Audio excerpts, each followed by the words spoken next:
My name is Ulysses Butch Slaughter. I'm a producer of the new film, False Allegations 411. I currently reside in Aston. My true home is actually located at 411 Old Forge Road in Media. I haven't been in my home since August 4th, 2021. Along with my children, I was evicted by state police after my ex-wife, Pauline Thompson, a Penn State Brandywine professor, filed a false allegation of abuse. The video of our eviction has been viewed more than 10 million times across various social media platforms. It took about 4 hours for my ex-wife to successfully file her false claim and have us evicted. It has taken us nearly 4 years to correct her destructive claims. Part of that correction will be explored through a civil trial in April 2025. Other parts are being explored through the United States Armed Forces and state education institutions. I will contact each of you and request time to discuss the issue of false allegations of abuse. At the age of 12, I listened as my father shot and killed my mother, Clarice. I became the chief witness against my father, who persistently perpetuated physical abuse in our home. I know domestic violence and have been an advocate against this sickness my entire adult life. I know domestic abuse, but I also know domestic deception. Over the last 3.5 years, I've been disgustingly enlightened about how lawyers in this very county encourage their clients to use false allegations of abuse.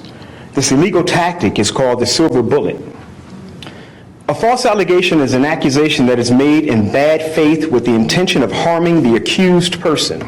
False allegations are a severe form of domestic abuse that can harm a person's mental health, damage one's social standing and career, and even lead to a wrongful conviction.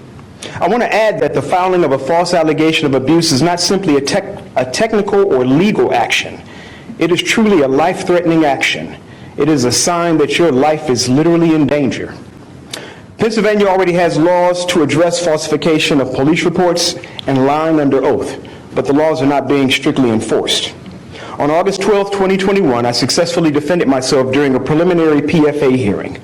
A representative from the Domestic Abuse Project of Delaware County sat near my ex-wife. I contacted the agency and asked why. I was not guilty. One of the representatives said, "We support whoever shows up first." I asked what happens if you find out later that the accuser is actually the abuser. They had no answer. What if the state police found out that an accuser has a history of making false allegations? What if our judges knew? What would the penalty be? I know domestic abuse, and I also know domestic deception. I'm asking counsel to help men, women, and children across this great county to defend against the deception of false allegations of abuse. I look forward to speaking with you all. Thank you.